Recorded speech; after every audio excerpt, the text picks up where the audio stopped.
Haleluya, Tuhan itu sangat-sangat baik, amen. Dan pada pagi ini Tuhan mengingatkan kembali kepada kita semua tentang kebaikan-Nya. Bila kita menyanyikan lagu tadi, Tuhan mengingatkan kepada saya secara pribadi. Kalau bukan karena kasih dan anugerah Tuhan di dalam hidup saya sendiri, saya tidak mungkin ada di sini pada hari ini. Mungkin pada masa 10 tahun itu, saya sudah mati di sungai Tampasak, di Babagon. Karena kamu tahu kesaksian saya. Jadi Tuhan mengingatkan kepada kita. Tuhan mengingatkan, kenapa saya tidak mati saja pada masa itu. Kalau mengikut hukum fisikal, seseorang yang direnjat elektrik di dalam air itu tiada harapan untuk hidup. Tetapi Tuhan mengatakan bahwa Dia berkuasa atas segala kehidupan. Jadi apapun yang berlaku dalam hidup kita, tidak ada sesuatu yang Tuhan tidak campur tangan. Mungkin kelihatan pada kita sesuatu yang menimpa kita itu sangat bertentangan dengan kehendak dan keinginan kita.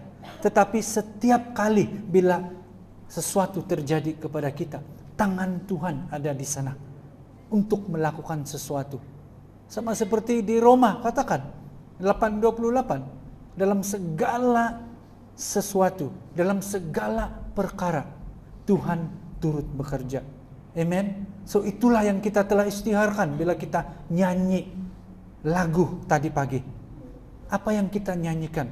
Karena Tuhan mengingatkan kepada kita, nafas yang kita hembus setiap hari pun itu adalah anugerah dan karena kasih Tuhan di dalam hidup kita. Jadi semua kita ini, apapun yang berlaku, ada tujuan Tuhan di dalam hidup kita. Jadi semua kita ini pada hari ini sebenarnya kita hidup untuk memenuhi tujuan Tuhan. Jadi itu saja peringatan bagi saya untuk hidup yang saya hidup sisa yang ada di bumi ini, untuk melakukan apa yang Tuhan kehendaki. Sebab Dia telah selamatkan kita, berikan kita hidup yang baru untuk tujuan Dia. So kadang-kadang kita perlu diingatkan, tapi Tuhan mengingatkan pada pagi ini bahwa kita ada tujuan. Kenapa kita masih bernafas sehingga ke hari ini? Karena mau memenuhi tujuan dan matlamat Tuhan dalam hidup kita. Amen.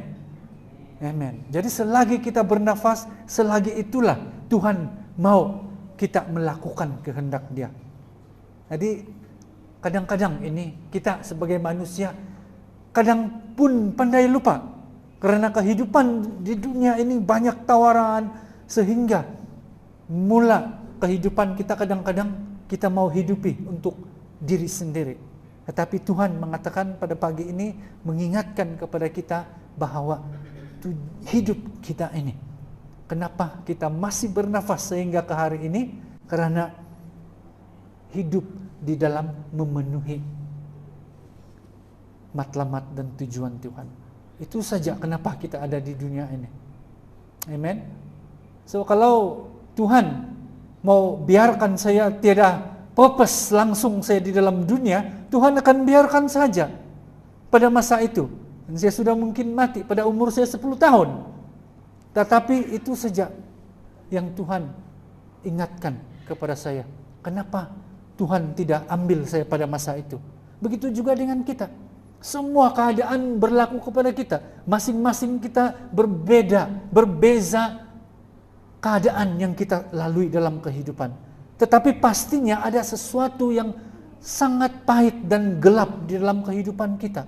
Tetapi firman Tuhan mengatakan kepada kita, betapa gelap sekalipun jalan yang kita lalui itu, apapun keadaan itu, tangan Tuhan itu tidak pernah dilepaskan daripada kehidupan kita. Apa yang kita lalui, ketahuilah, dalam setiap kejadian dalam hidup kita, tangan Tuhan ada di sana.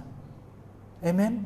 So ketahuilah, walaupun keadaan mungkin yang buruk sekali yang kita lihat, Tapi selagi tangan Tuhan ada di sana, selagi itulah kita ada harapan, kita ada mempunyai masa depan dan pengharapan di dalam setiap keadaan.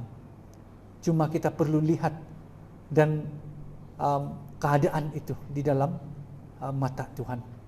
Amen. So kita bersyukur kepada Tuhan.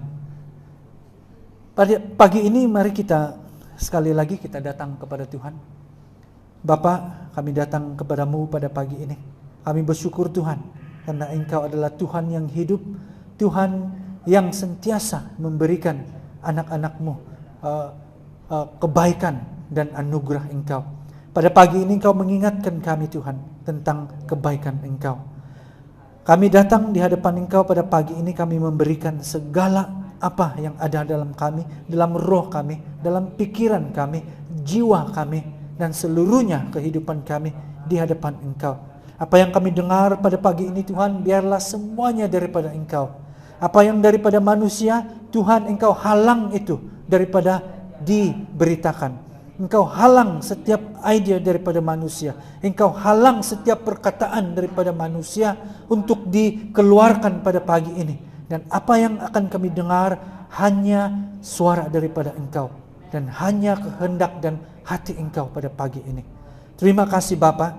Terima kasih. Kami muliakan Engkau dengan firman-Mu, dengan hati dan hidup kami pada pagi ini. Terima kasih semua ini Tuhan, kami kembalikan kesyukuran dalam nama Tuhan Yesus. Amen. Amen. Amen. Haleluya. Kita sudah 2 bulan di dalam tahun yang baru ini. Dan kita pada awal tahun ini Tuhan sudah memberikan kepada kita, kalau kita boleh katakan, janji Tuhan. Dan Dia sudah berikan kepada kita satu gambaran apa yang harus kita lakukan pada tahun ini. Dan Tuhan mengatakan bahwa Dia akan melakukan yang besar, yang baru di tengah-tengah kita. Dan tahun ini juga Tuhan katakan tahun 2022 adalah tahun level up. Tahun level up untuk semua kita. Maksudnya kita bukan pergi ke gym, ada tuh gym level up di City Mall, okay? Maksudnya bukan kita pergi di sana dan, tapi Tuhan pada tahun ini Dia mau mengangkat kita ke dalam tahap yang baru di dalam kehidupan kita. Dia tidak mau kita terus berada di dalam keadaan yang sama tahun-tahun yang lalu.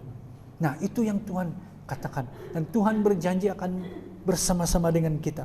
Nah, jadi pada pagi ini saya mau meneruskan siri khotbah kita, siri tentang janji Tuhan di dalam konteks kita menjalani apa yang Tuhan panggil kita untuk melakukan secara pribadi. Apa janji Tuhan di dalam hidup kita? Secara gereja, apa janji Tuhan? Nah, dan untuk pagi ini saya mau berikan kita satu tajuk, mengejar janji Tuhan. Mengejar ini bukan berarti yang sesuatu yang sudah terlepas dan kita mengejar. Itu bukan maksud mengejar di sini. Mengejar maksudnya di sini adalah untuk berjalan dan berpegang pesu, maksudnya yaitu terus seiring dengan Tuhan di dalam janji Tuhan bagi kita, bagi gereja kita, bagi keluarga kita. Jadi pada pagi ini saya mau memberikan satu teks di dalam Mazmur 12 ayat 7. Dikatakan, janji Tuhan adalah janji murni. Ada satu lagu yang sangat populer sekarang, lagu Indonesia, Janji Suci, dia katakan. Saya tidak tahu macam mana sudah itu, saya selalu dengar itu Janji Suci. Syok juga itu lagu. Tapi bila kita lihat di sini, firman Tuhan katakan janji Tuhan adalah janji yang murni.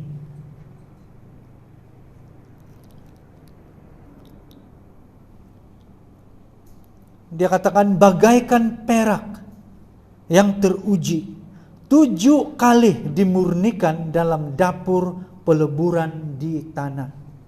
So janji murni ini berarti dia sudah dimurnikan semurni-murninya 7 kali. Dia katakan telah dimurnikan. Nah, janji Tuhan ini maksudnya adalah janji yang boleh dipercayai. Alkitab mengatakan bahwa janji-janji Tuhan adalah murni, kan? Mazmur 12:17. Karena ini murni karena ia diberikan dengan tulus dan tanpa agenda tersembunyi. Itulah sangat dipercayai. Itulah janji Tuhan kenapa boleh dipercayai. Karena dia diberikan dengan tulus tanpa agenda tersembunyi. Nah, ini perkataan disebut murni di sini karena apa yang tertulis itulah yang dimaksudkan.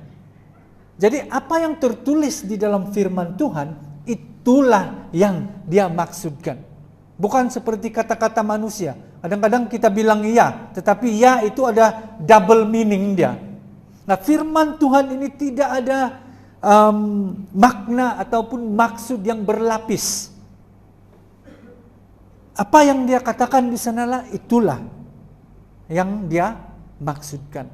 Apa yang ditulis itulah yang dimaksudkan. Tiada double makna berlapis yang terkandung ataupun tersembunyi di dalam janji Tuhan.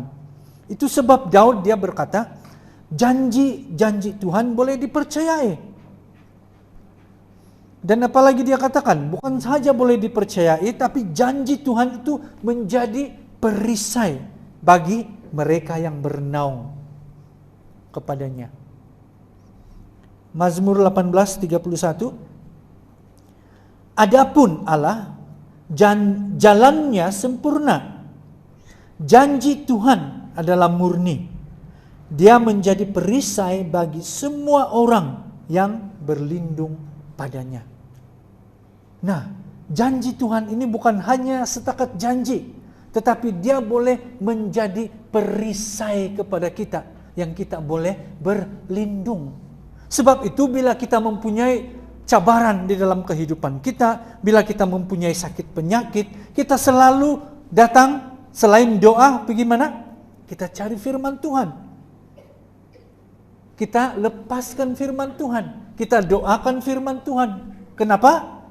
Karena firman Tuhan itu adalah janji Tuhan. Dan janji Tuhan itu dia katakan menjadi perisai bagi semua orang yang berlindung kepadanya.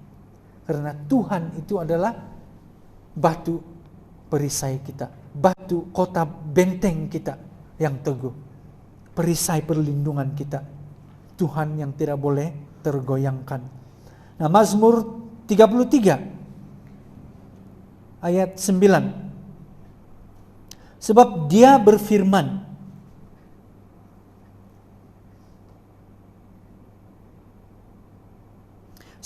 berfirman, maka semuanya jadi. Dia memberi perintah, maka semuanya ada. Amos 3:7. Sesungguhnya Tuhan Allah tidak akan melakukan sesuatu tanpa menyingkapkan rahasianya kepada para nabi, hamba-hambanya. Nah, janji Tuhan ini begitu penting, begitu berharga, karena janji Tuhan itu adalah satu firman Tuhan. Nah, dan apa yang dikatakan di dalam 2 ayat ini adalah Tuhan tidak akan bertindak sebelum dia berfirman. Tuhan tidak akan bertindak sebelum dia berfirman. Kalau di Mazmur 33, dia katakan di ayat 9, sebab dia berfirman. Nah, sebab dia berfirman, apa yang terjadi? Semuanya jadi. Nah, dia beri perintah, lepas itu apa yang terjadi? Maka semuanya ada. Nah, bermaksud Tuhan tidak akan bertindak sebelum dia kata-kata. Sebelum dia berfirman, Tuhan tidak akan bertindak. Dan Tuhan selalunya dia akan menyingkapkan, dia katakan, dia akan menyatakan rahasianya.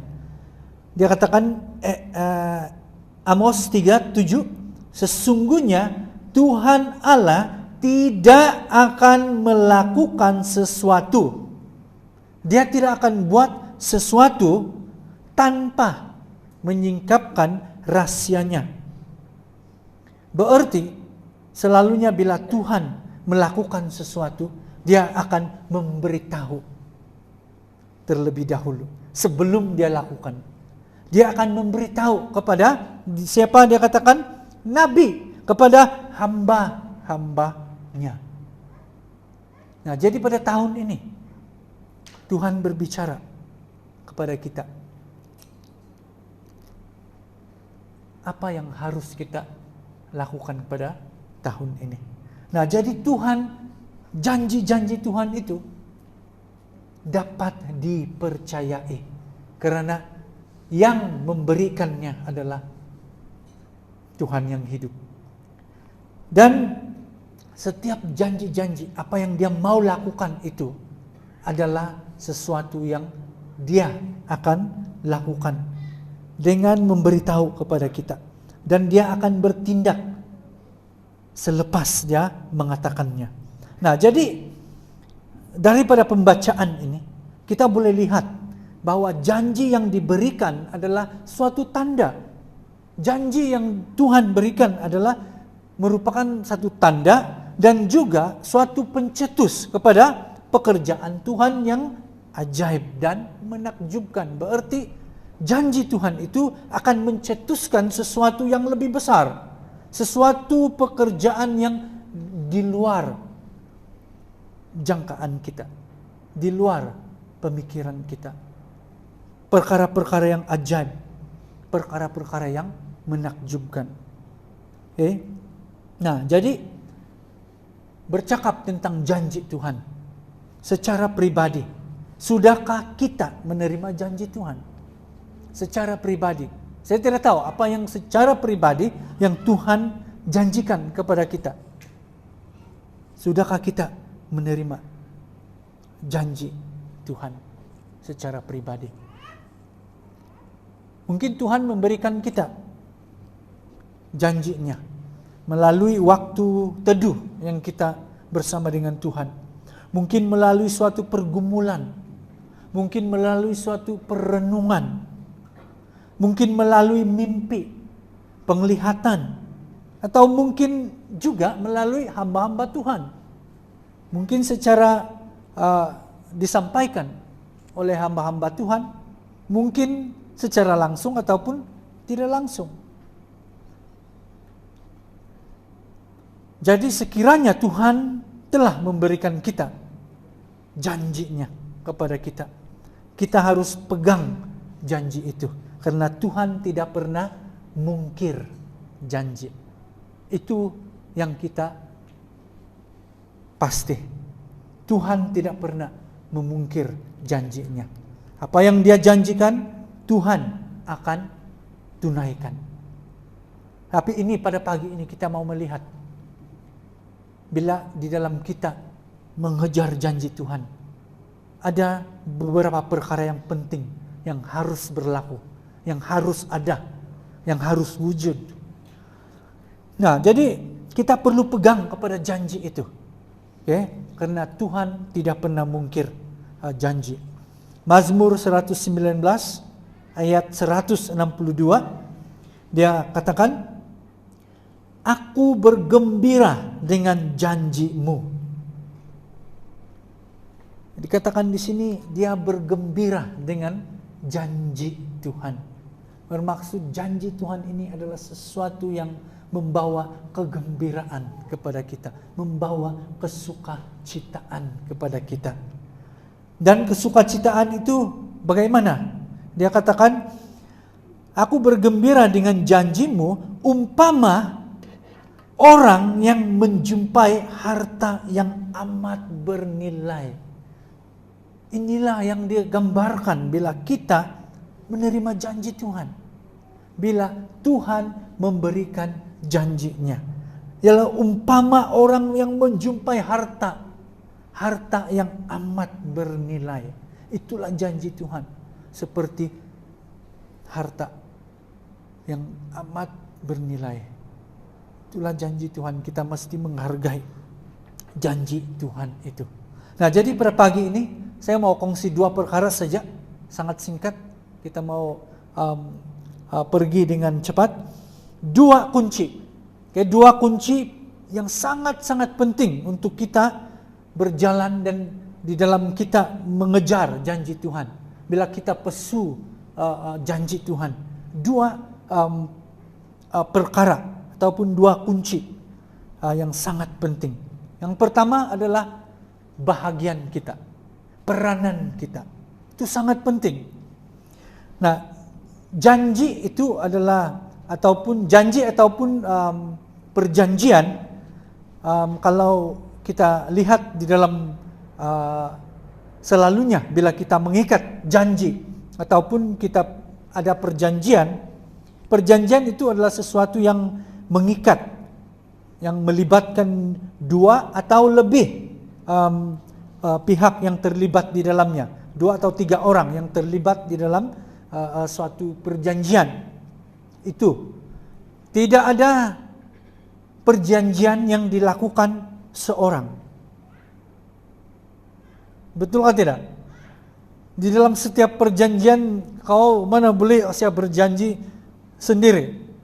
Tiada perjanjian yang dapat dibuat dengan hanya seorang. Jadi perjanjian itu yang mengikat itu ada beberapa pihak yang terlibat. Sekurang-kurangnya 2 orang. Nah, jadi pihak pertama akan melakukan bahagiannya. Pihak kedua dan ketiga juga melakukan bahagiannya. Jadi semua pihak ada bahagian peranan yang harus dilakukan di dalam sesebuah perjanjian. Nah, kesetiaan Tuhan dalam melaksanakan bahagiannya itu tidak dapat dipertikaikan.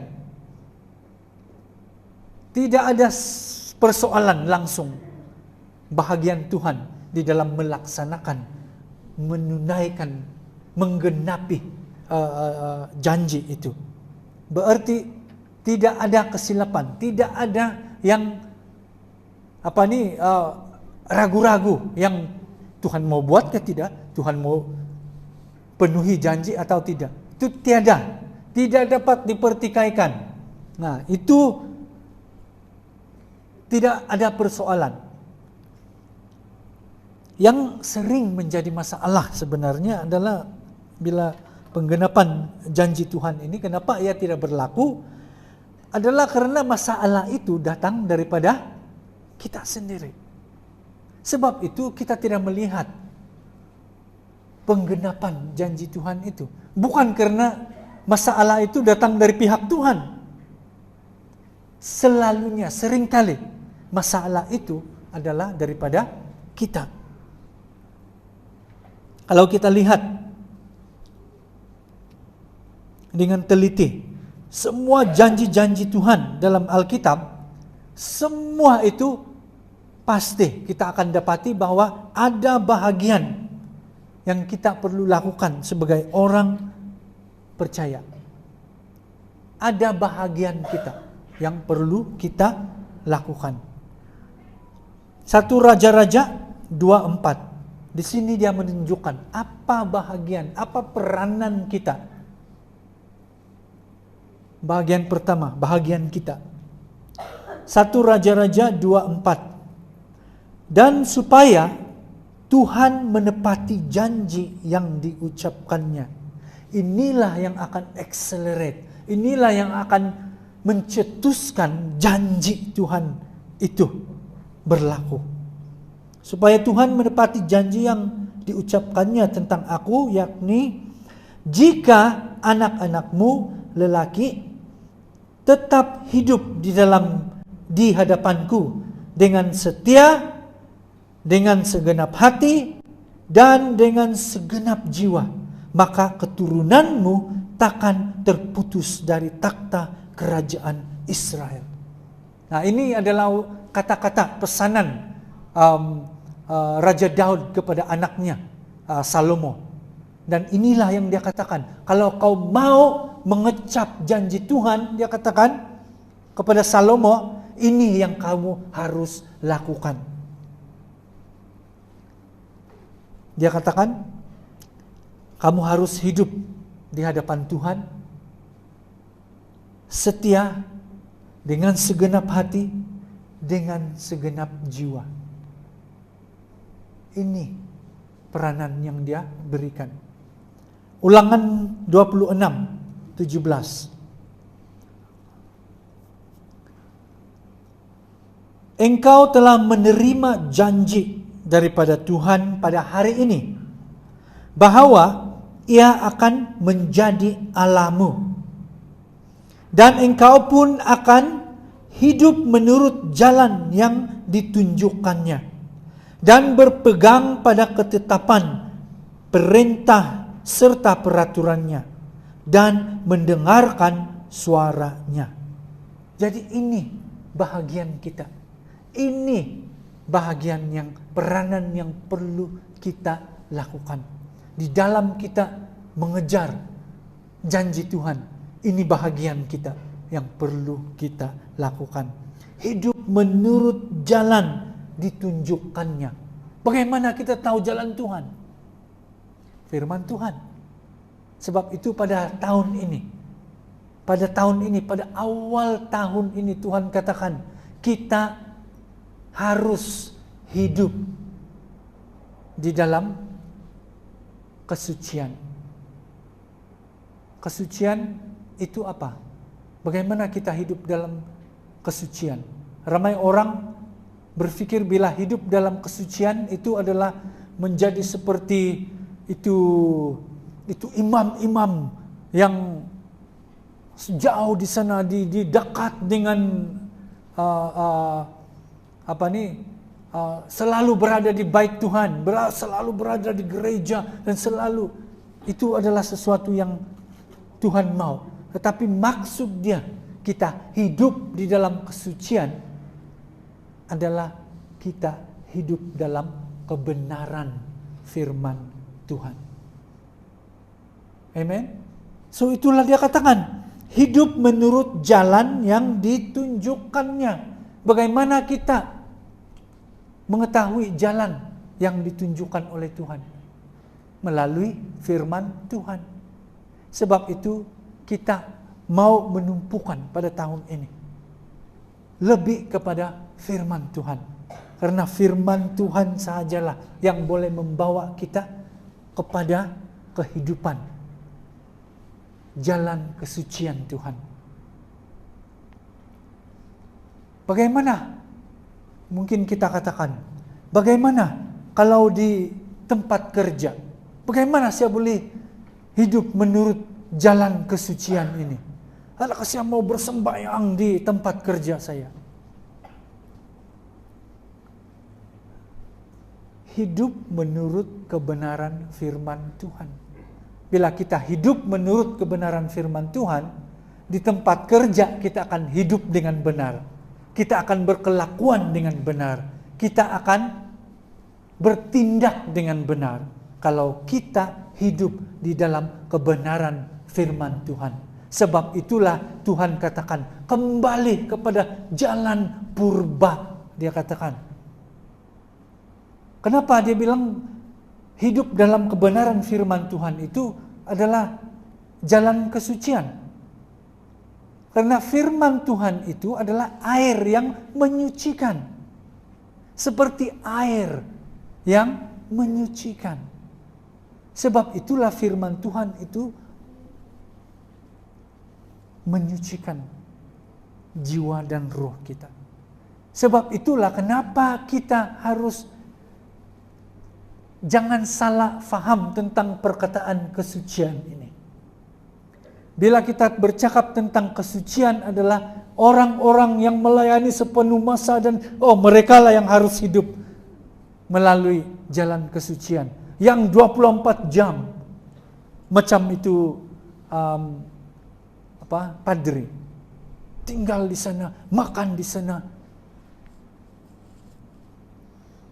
Kita semua dipanggil hidup di dalam kesucian, hidup di dalam kebenaran. Bila kita hidup di dalam kesucian, di dalam kebenaran firman Tuhan, dimanapun kita berada, dimanapun kamu akan diutus, kita akan hidup untuk Tuhan. Sebab kita hidup suci menurut firman Tuhan. Di sana kita boleh bersinar, di sana kita boleh menjadi duta. Untuk level up, kita harus hidup di dalam kebenaran firman Tuhan. Tahun ini Tuhan katakan, saya mau kamu level up, saya mau angkat kamu. Dan salah satu yang sangat penting yang kita mau adalah firman Tuhan mesti tertanam di dalam kita. Firman Tuhan, hidup di dalam kebenaran firman Tuhan. Itu jalan kesucian. Sebab itu dia katakan, hidup menurut jalan yang ditunjukkannya. Itu bahagian kita. Yang seterusnya apalagi dia bilang, berpegang pada ketetapan, perintah serta peraturannya. Jalan-jalan Tuhan, semuanya ini ditunjukkan oleh Tuhan di dalam firman Tuhan. Mendengarkan suaranya. Bagaimana kita mendengar suara Tuhan? Bila kita berbicara kepada Tuhan, bagaimana kita berbicara kepada Tuhan? Di dalam doa. Sebab itu pada tahun ini kita mesti kukuhkan, kita mesti kuatkan, kita mesti tambahkan doa kita pada tahun ini. Jadi saya mau menyeru kepada kita semua, daripada pemimpin sehingga kepada jemaat-jemaat, mari kita dengar suara Tuhan melalui doa. Ini bahagian kita. Ini yang dia katakan, bahagian kita di dalam kita mengejar janji Tuhan, salah satunya adalah mendengar suara Tuhan. Mendengar suara Tuhan melalui firman Tuhan, melalui doa. Sebab itu sangat penting pada tahun ini untuk kita berjalan kuat di dalam doa kita. Kuat di dalam doa secara community. Bila kita satu di dalam roh, apapun yang akan iblis panahkan kepada kita tidak akan mempan kalau roh kita kuat satu di dalam berdoa. Amen. So, saya mau mengajak kita sebagai satu gereja, sebagai satu keluarga, sebagai satu community. Mari kita tingkatkan doa kita.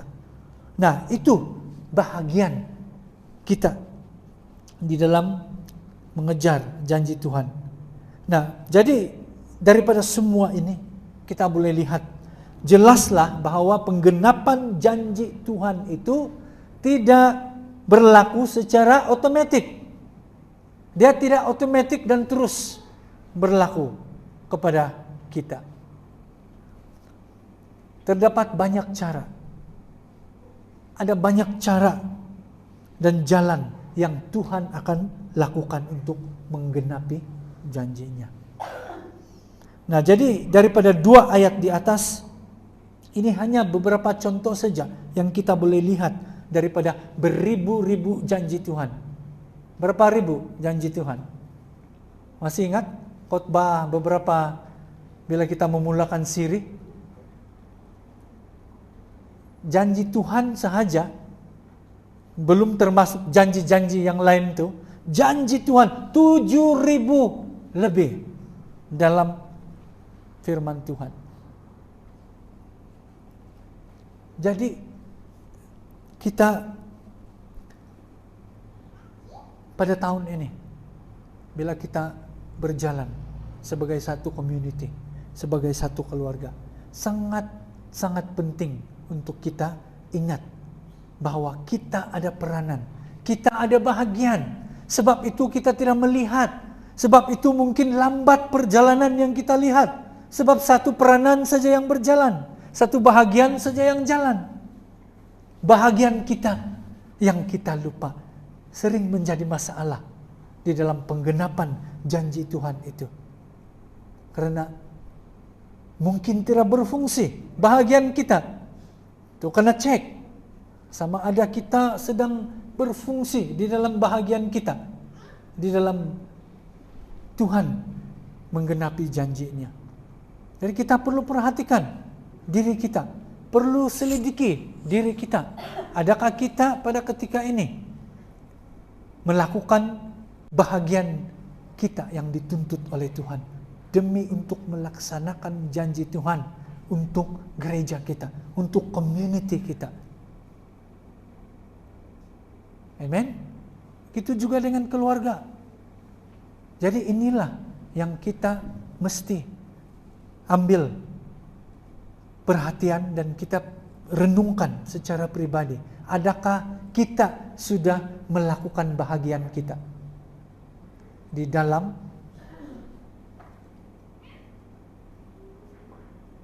kita melaksanakan kerjaan Tuhan di tempat ini, sehingga janji Tuhan itu akan digenapi. Nah, kita tahu bahwa setiap janji Tuhan itu pasti digenapi. Oke, sebagaimana kita melakukan bahagian kita, janji itu Tuhan akan lakukan. Sebagaimana kita lakukan bahagian kita untuk kita terima janji daripada Tuhan. Jadi kita ini orang yang percaya kepada Tuhan, kita mesti melakukan bahagian yang Tuhan mau kita lakukan. Amen. Nah, untuk kita lakukan bahagian kita, mungkin ya mengambil masa yang singkat ataupun mungkin juga mengambil masa yang lama. Tetapi di dalam kita melakukan ini, lakukan semua itu dengan bersungguh-sungguh. Oke, sambil kita terus pegang, terus mengingat setiap janji Tuhan. Mazmur 119 ayat 11 dikatakan, dalam hatiku aku menyimpan janjimu. Wah, sangat penting ini bila kita melakukan. Kadang-kadang terlalu lama kita rasa, kita pun sudah lupa janji Tuhan. Terlalu lama kita rasakan, kita pun tinggalkan, abandon saja.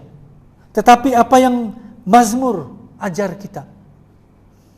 Dalam hatiku aku menyimpan janjimu. Berarti kita pegang janji Tuhan itu. Berarti kita mengingat setiap janji Tuhan itu. Letakkan di dalam hati kita. Sama seperti di dalam Mazmur ini. Dalam hatiku aku menyimpan janjimu, supaya aku jangan berdosa terhadap engkau. Ada kalanya kita lupa tentang apa yang Tuhan janjikan kepada kita, sehingga kita putus asa, berhenti di tengah jalan. So pegang dan ingat janji Tuhan itu. Nah, saya mau pergi dengan ada beberapa peringkat dan tahap yang saya mau kongsi di sini, tapi saya akan pergi dengan ringkas. Okay. Nah, di sini ada beberapa di dalam bahagian pertama ini, bahagian kita. Ada beberapa peringkat ataupun tahap rohani yang perlu untuk kita, peringkat atau tahap rohani ataupun credibility lah. Credibility yang bersesuaian, yang bersesuaian dengan kita, dengan kehidupan kita. Okay, dalam menerima setiap janji Tuhan Dan peringkat dan tahap ini sangat penting. Kenapa? Sebab ini akan mencetuskan janji Tuhan itu digenapi. Nah, sangat penting ini. Peringkat dan tahap ini. Ada beberapa, saya mau bagi beberapa contoh. Yang pertama adalah dewasa ataupun menjadi matang, menjadi dewasa, anak dewasa. Roma 8:17. Saya tidak ada masa untuk explain ini, tapi kalau kita lihat di dalam Roma 17 ini, ada dua perkataan yang dia pakai di sini untuk describe. Dan jika kita adalah anak, dia katakan. Tapi kalau kita lihat di dalam ayat ini daripada 14 hingga ayat 21, dia pakai anak. Perkataan ini adalah teknon. Teknon adalah menggambarkan kita sebagai anak angkat. Tapi apa yang dia mau kita menjadi adalah huios. Kita mesti menjadi anak huios, yaitu anak dewasa. Huios ini adalah istilah untuk Yesus. Setiap perkataan dalam Alkitab yang menulis anak, son of God, anak Allah, dia tidak memakai perkataan teknon. Sebab teknon itu dilahirkan daripada physical. Jadi Yesus tidak tergolong di dalam anak teknon. Tetapi huios. Nah, jadi kalau kita lihat di dalam Roma ini, dia katakan ayat sebelum ini, karena kita dilahirkan dari roh. Jadi kalau kita dilahirkan dari roh, kita bukan teknon lagi, anak yang belum matang. Sebab itu, kalau kita masih anak yang belum matang, teknon, kita tidak boleh menerima janji Tuhan. Kita perlu menjadi huios, anak dewasa. Oke, so ini banyak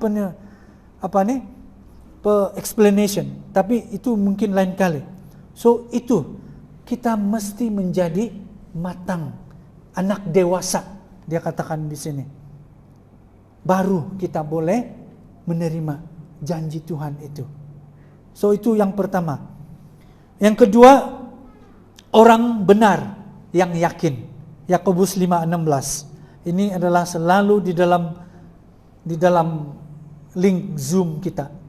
Doa orang yang benar bila dengan yakin didoakan sangat besar kuasanya. So ini tahap yang penting juga di dalam kehidupan kita. Nah, yang ketiga, orang percaya. Ini selalu kita dengar Yohanes 3:16. Karena begitu besar kasih Allah akan dunia ini sehingga Ia telah mengaruniakan anaknya yang tunggal, supaya setiap orang yang percaya kepadanya tidak binasa, melainkan beroleh hidup yang kekal. Nah, orang yang percaya. Tahap yang seterusnya, orang yang berada di pihak Tuhan. Nah, Roma 8:31. Sebab itu apakah yang akan kita katakan tentang semuanya itu? Jika Allah di pihak kita, siapakah yang akan melawan kita? Nah, inilah perkara-perkara yang boleh mencetuskan janji Tuhan itu, yang mesti terdapat. Tahap ini mesti terdapat dalam hidup kita. Oke? Orang yang berada di pihak Tuhan. Yang seterusnya, orang yang duduk dalam naungan Tuhan. Mazmur 91 ayat 1 dan 2. Orang yang duduk dalam lindungan yang maha tinggi dan bermalam dalam naungan yang maha kuasa akan berkata kepada Tuhan, tempat perlindunganku dan kubu pertahananku, Allahku yang ku percayai. Nah, jadi Tuhan itu sentiasa menjadi naungan kita. Itulah yang mesti ada tahap itu di dalam hidup kita. Menjadikan Tuhan naungan kita. Nah, itu perkara yang pertama dalam dua kunci itu. Kunci pertama, bahagian kita. Saya harap kita sudah tahu apa bahagian yang perlu kita lakukan. Kedua, yang terakhir, Kunci kedua adalah waktu Tuhan. Waktu Tuhan. Pengkhotbah 3:11. Ia membuat segala sesuatu indah pada waktunya. Bahkan ia memberikan kekekalan dalam hati mereka. Tetapi manusia tidak dapat menyelami pekerjaan yang dilakukan Allah dari awal sampai akhir. Apa yang dikatakan di sini adalah waktu Tuhan. Dia katakan yang membuat segala sesuatu indah pada waktunya. Sebab itu ada itu lagu. Apa ya lagu itu? Waktu Tuhan, apa itu? Adalah waktu yang terbaik. Sebab itulah di dalam firman ini katakan dia membuat segala sesuatu indah pada waktunya. Berarti bila perkara-perkara yang berlaku dalam hidup kita pada waktu Tuhan, semua itu akan indah belaka. Rencangan si iblis untuk membunuh dan membinasakan dan mencuri tidak berhasil pada waktu saya umur 10 tahun. Karena itu berlaku pada waktu Tuhan. Walaupun mungkin kejadian itu boleh meragut nyawa saya, tetapi bila berlaku dalam waktu Tuhan, kejadian yang boleh meragut nyawa itu akan menjadi indah pada waktu Tuhan bekerja. Begitu juga bila kita menunggu janji Tuhan. Bila kita berjalan melakukan kehendak Tuhan. Bila Tuhan bekerja pada waktunya. Apapun yang terjadi. Buruk, tidak baik. Atau yang baik. Lebih-lebih lagi yang buruk dan tidak baik. Berlaku. Kalau itu waktu Tuhan, semua akan indah. Tepat bagi kita. Perkara yang berlaku kepada kita pada waktu Tuhan adalah perkara yang tepat yang berlaku kepada kita. Walaupun itu sesuatu yang mungkin kurang baik pada masa itu. Tetapi kalau itu berlaku di dalam masa dan waktu Tuhan, itu adalah perkara yang tepat yang berlaku kepada kita. Amen. Karena sesuatu akan seperti Roma katakan. Itulah maksudnya. Waktu indah. Nah, kunci kedua, waktu Tuhan. Jadi, waktu Tuhan itu sangat indah. Nah, jadi bermaksud, waktu yang Tuhan pilih untuk menggenapi janjinya, itu belum tentu sama dengan waktu yang kita mau. Oh Tuhan, hari Minggu nih, kau kasih jadilah. Belum tentu sama dengan keinginan kita. Waktu yang Tuhan pilih. Tetapi waktu Tuhan itu sudah pasti indah. Jadi amen? Amen. Ini patut kamu excited ini. Sebab waktu Tuhan itu apapun yang berlaku itu pasti indah. Oke, waktu yang dia maksudkan di sini. Waktu yang dia perkataan ini yang dia maksudkan di sini bukanlah berujuk kepada hari, kepada jam, kepada menit, kepada saat. Bukan itu yang dia maksudkan waktu di dalam pengkhotbah ini. Oke, bukan kronos yang dia maksudkan. Sebaliknya, ini lebih tepat kalau kita katakan sebagai waktu ilahi. Ataupun momentum ilahi. Momentum adalah sesuatu gerakan Tuhan untuk melakukan sesuatu. Yaitu ini yang disebut kairos, waktu kairos. Jadi inilah yang penting di dalam kita mengejar janji Tuhan. Waktu Tuhan itu adalah waktu kairos, waktu ilahi. Dia yang tentukan sendiri bila ia berlaku. Nah, jadi ini untuk berlaku waktu Tuhan ini sangat penting untuk kita berjalan dan menantikan janji Tuhan itu. Nah, untuk ini berlaku ada beberapa faktor yang membuat waktu ilahi ini ataupun gerakan Tuhan, momentum ilahi ini berlaku, dan perkara ini yang sangat penting juga kita mesti ambil perhatian. Kita mesti secara pribadi ini mesti kita lakukan kalau kita ingin melihat janji Tuhan digenapi dalam hidup kita. Jadi antara faktor yang sangat penting yang membuat momentum ilahi itu berlaku, pertama, pembentukan karakter. Itu sangat penting. Ya, bila kita lihat di dalam 2 Korintus 7 ayat 1, dia katakan, saudara-saudaraku yang kekasih, karena kita sekarang memiliki janji-janji itu, marilah kita menyucikan diri kita dari semua pencemaran. Itu pertama. Pencemaran apa? Jasmani dan rohani. Dan dengan demikian menyempurnakan kekudusan kita dalam takut akan Allah. Dia katakan menyucikan diri kita dari semua pencemaran jasmani dan rohani. So, kenapa ini sangat penting? Jasmani dan rohani, kedua-dua ini. Kenapa? Dia katakan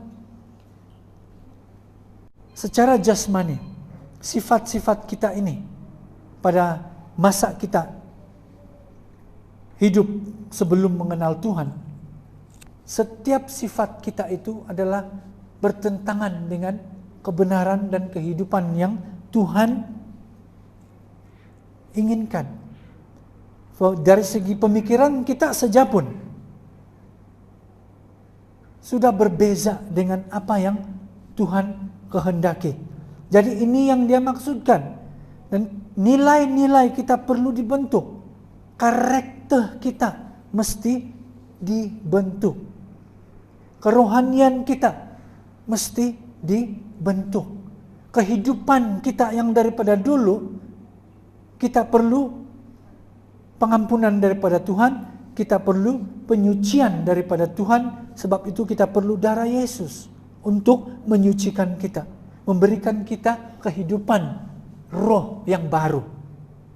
Sebab itu dia katakan kita mesti menyucikan diri kita dari semua pencemaran. Banyak kecemaran yang telah mencemarkan, lebih-lebih lagi pemikiran kita.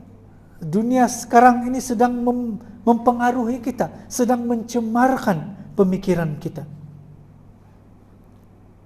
Bukan saja dalam jasmani dan fisikal, tetapi juga di dalam rohani. Jadi ini pertama, untuk kita berjalan di dalam mengejar janji Tuhan. Ini faktor yang membuat momentum ilahi itu berlaku. Pembentukan karakter. Karakter kita itu sangat penting bila kita hidup sebagai manusia. Di dalam apa keadaan pun, karakter sangat penting. Dalam setiap keadaan yang kita lalui, bagaimana kita melalui keadaan-keadaan sebagai seorang insan, manusia. Karakter yang sangat penting menopang kita.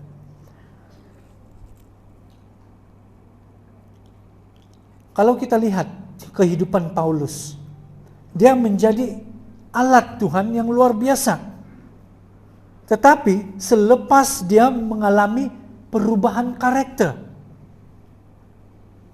dia diberikan suatu karakter yang baru dan yang berbeza daripada karakter Saul pada masa dahulu. Bila dia bertemu dengan Tuhan, bila dia mengalami pembentukan Tuhan, dia berubah. Jadi sangat penting untuk kita membentuk karakter kita. Setelah kita menerima Tuhan, mesti ada buah daripada pertobatan kita itu. Mesti ada buah, yaitu karakter kita mesti menunjukkan perubahan bila kita menjadi ciptaan yang baru. Yang kedua, masa berjalan. Yang kedua, pembentukan credibility ataupun kebolehpercayaan. Kalau kita lihat di dalam Alkitab, pembentukan ini sangat penting. Kalau kita lihat Raja Daud, dia menjadi raja. Selepas semua proses pembentukan, dia lalui. Dia dibentuk. Sebelum dia diangkat sebagai raja, dia harus melalui proses pembentukan. Nah, Musa sebelum menjadi nabi, dia harus melalui proses pembentukan Tuhan. Proses pembentukan itu sangat penting. Sebab itu, minggu lalu saya kongsikan bahwa kita perlu melalui proses pada tahun ini. Dan melalui proses inilah kita dibentuk. Seperti apa yang Tuhan mau kita pada tahun ini. Nah, jadi tidak beza dengan kita. Raja Daud, Musa, tidak beza. Begitu juga kita dengan hari ini. Kita perlu mengalami proses pembentukan itu. Dalam pekerjaan kita, dalam keluarga, dalam kerjaya kita, dalam pelayanan, dan segala sudut kehidupan kita. Sehingga kita sampai kepada tahap yang ada kebolehpercayaan. Barulah Tuhan letak. Seperti Musa, dia menjadi pembunuh. Dia bunuh seorang dan dia telah hidup berapa kemewahan yang dia nikmati di Mesir, Musa. Tetapi dia melalui proses pembentukan Tuhan sehingga dia diubah, sehingga ada kebolehpercayaan untuk dia memimpin umat Israel. Amen. So inilah yang Tuhan mau bawa kita pada tahun ini, proses-proses ini, supaya kita senang untuk berjalan dengan Tuhan bila Tuhan memerlukan kita untuk melakukan pekerjaan Dia. Proses pembentukan Tuhan akan meletak kita apabila kita diproses oleh Tuhan. Nah, teruskan. Yang ketiga, keperluan. Ini satu lagi faktor dia, keperluan keadaan ataupun keperluan situasi. Keadaan. Kalau kita lihat Yesus dilahirkan pada masa seorang juru selamat sangat diperlukan. Pada masa itu Israel sedang menanti-nanti juru selamat. Nah, Yesus lahir justru pada masa seorang juru selamat itu sangat diperlukan. Keadaan dan situasinya. Ezra, Nehemia, ini semua, mereka ini muncul ketika Israel sedang memerlukan seorang pemimpin untuk membawa kembali ke tanah perjanjian. Nah, Gideon dia muncul ketika Israel memerlukan seorang pemimpin. Pemimpin yang akan membawa keluar mereka daripada penindasan, daripada penjajahan. Nah, ini faktor yang akan mencetuskan momentum itu. Momentum ilahi, waktu kairos Tuhan. Keperluan itu. Faktor keperluan keadaan ataupun situasi. Nah, Maranatha. Masih ingatkah bagaimana Maranatha muncul di tengah-tengah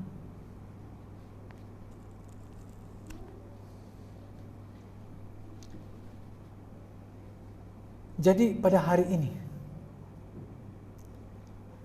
kita gereja ini telah muncul waktu pada keadaan dan situasi yang memerlukan kebenaran, yang memerlukan orang melihat Tuhan yang hidup. Sebab itu gereja ini muncul untuk apa? Untuk memperlihatkan bahwa Tuhan itu sangat nyata dan hidup. Melalui macam mana? Kalau kamu tahu bagaimana gereja ini muncul, bila gereja ini mula pada masa dahulu, ini dikelilingi. Sedang kita berdoa, ada orang umpan batu. Pada malam kita dulu di sini, rumah kecil itu. Gereja ini muncul pada waktu keadaan situasi seperti itu.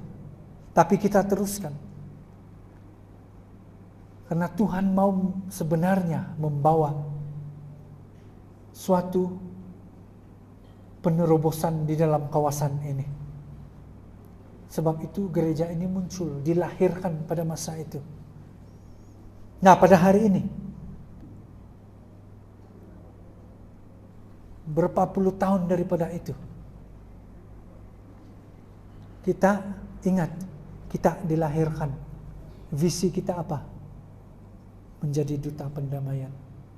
Ingat, kita dilahirkan untuk menuai jiwa-jiwa. Itulah tujuan Tuhan pada masa itu. Kenapa gereja ini lahir? Menuai jiwa-jiwa. Amen. So saya mau kasih tahu yang generasi yang muda.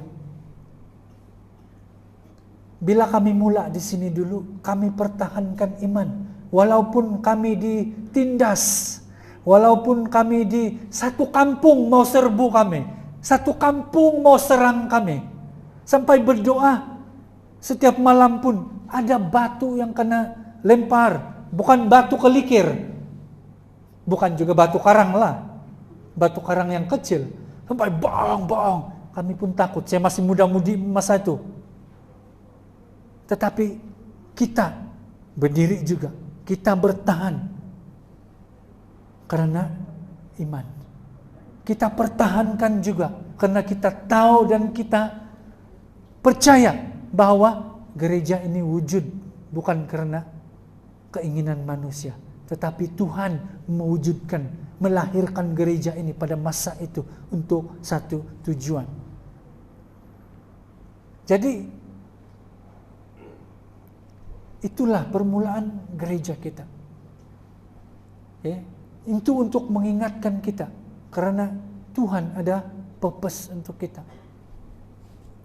Kalau tiada purpose, tiadalah saya di sini. Saya adalah salah seorang yang sangat menentang ini gereja. Sampai bawa surat keliling kampung. Setiap pergi main bola di Padang Pagansakan, jangan pergi di sana, itu sesat. Tapi saya tidak tahu apa yang mau kena ajar sini, apa yang diorang buat sini. Karena dari mulut, pas. Di gereja sesat. Kalau kau mau pergi, itu bahayanya kalau dengar ini. Sebab itu di dalam kalangan keluarga kita di sini, kita mesti pelihara kerukunan, kesatuan itu daripada apa yang kita dengar di luar. Yang di luar itu akan membelahkan kita.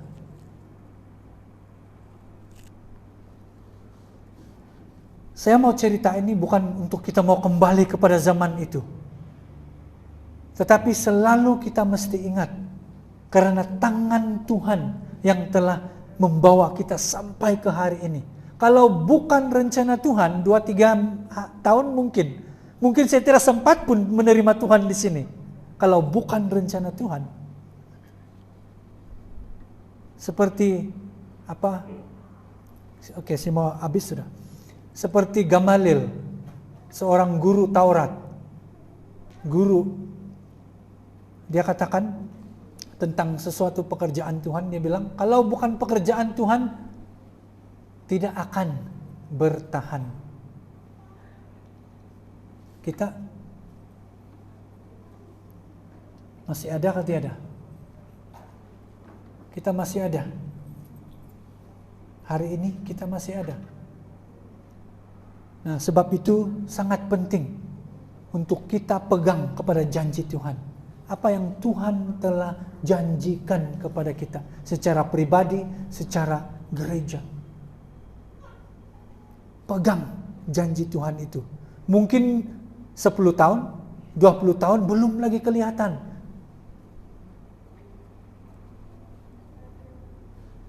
Tetapi apa yang membuat kita terus berjalan adalah karena kita boleh tahu penyertaan Tuhan itu bersama dengan kita atau tidak.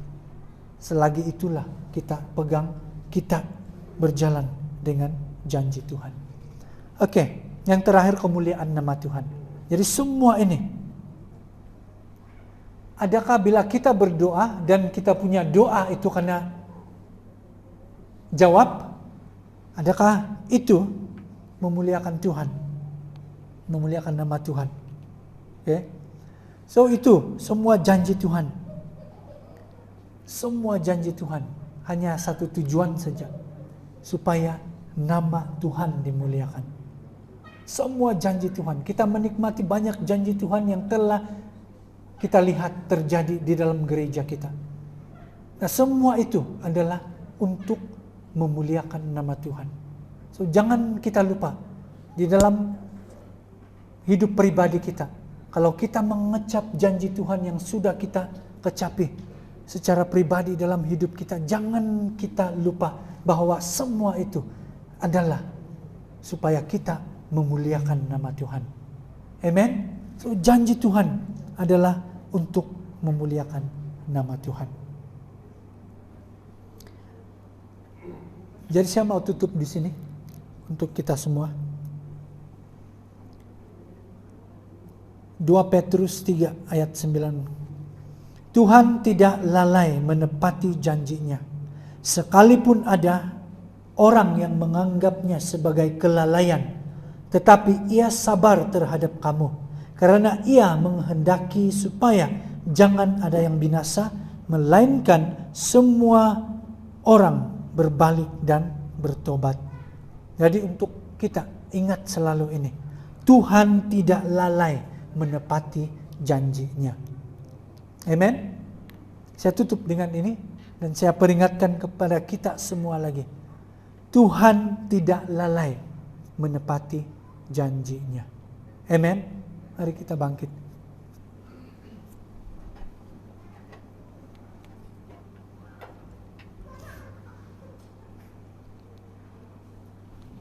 Adakala kita bila bercakap tentang janji Tuhan, ada orang yang akan menjadi pahit, menjadi masam dengan Tuhan karena tidak melihat apa yang dijanjikan itu berlaku. Tapi mari kita pada pagi ini, Tuhan sudah mengingatkan kita. Kita sudah menyanyikan apa yang Tuhan peringatkan kepada kita. Kebaikan Tuhan di dalam hidup kita. Karena anugerah, karena kasih Tuhan, kita berada di sini pada hari ini pun sudah menunjukkan kesetiaan Tuhan, sudah menunjukkan kebaikan Tuhan. Apalagi janji yang Dia ucap kepada kita. Mana mungkin, Dia katakan itu firman, mana mungkin Tuhan tidak menepati janjinya, karena Dia bukan manusia seperti kita. Mari kita berdoa. Mari kita datang kepada Tuhan. Apakah ada di dalam hidup kita janji-janji Tuhan yang mungkin kita tunggu selama ini, tetapi kita belum nampak apa yang Tuhan janjikan, dan kita sudah mulai merasa ragu, kita sudah mulai rasa berputus asa, kita sudah mulai rasa mau meninggalkan setiap apa yang Tuhan janjikan. Mari kita pada pagi ini datang di hadapan Tuhan, mari kita ingat kunci untuk kita dapat menggenapi janji Tuhan, melakukan kehendak Tuhan adalah kita perlu melakukan bahagian kita. Di dalam gereja banyak perkara yang perlu dilakukan bila kita melakukan kehendak Tuhan. Tetapi pikirkan pada pagi ini, adakah kita sudah melakukan bahagian kita? Yang kedua, kita tunggu waktu Tuhan. Karena waktu Tuhan adalah waktu yang indah dan tepat untuk kita mengecap janji Tuhan. Haleluya, mari kita berdoa. Bapa, kami datang di hadapan Engkau. Tuhan, Engkau adalah Bapa kami. Sangat-sangat baik. Tidak dapat diukur kebaikan-Mu Tuhan. Sehingga nafas kami ini pun adalah pemberian Engkau. Sehingga nafas kami ini pun anugerah daripada-Mu Tuhan. Karena semua itu adalah karena kebaikan-Mu Tuhan. Pagi ini Tuhan, kami diingatkan bahwa janji-janji Engkau di dalam hidup kami. Secara pribadi saya tidak tahu apa janji satu persatu. Tapi Tuhan, Engkau tahu dengan tepat apa janji-janji yang kami pegang dalam hidup kami. Secara pribadi di dalam hidup kami. Apa janji-janji Engkau Tuhan pada tahun ini sebagai gereja. Kami mau melalui proses Engkau, pembentukan Engkau. Tuhan, kami berdoa supaya setiap apa yang Engkau sudah ucapkan kepada kami, Tuhan, biar hati kami tetap teguh, biar hati kami tetap percaya, biar tetap kuat ya Tuhan, untuk melihat dan untuk berpegang, untuk mengingat bahwa Engkau adalah Tuhan yang tidak pernah lalai di dalam menepati janji Engkau. Begitu juga Tuhan dengan janji-Mu untuk gereja ini. Setiap janji Engkau yang Engkau telah ucapkan, Engkau telah lafazkan, yang Engkau telah berikan, Tuhan, pada waktu Engkau yang tepat, pada kairos Engkau Tuhan, pada waktu ilahi Engkau Tuhan, Engkau akan melakukan, melaksanakan, menepati, memenuhi, menggenapi setiap janji itu bagi gereja ini Tuhan. Bagi setiap anak-anak-Mu secara pribadi, Tuhan, biar kami datang pada saat ini dan benar-benar melihat apakah kami sudah melakukan bahagian kami di dalam menggenapi janji Engkau ini.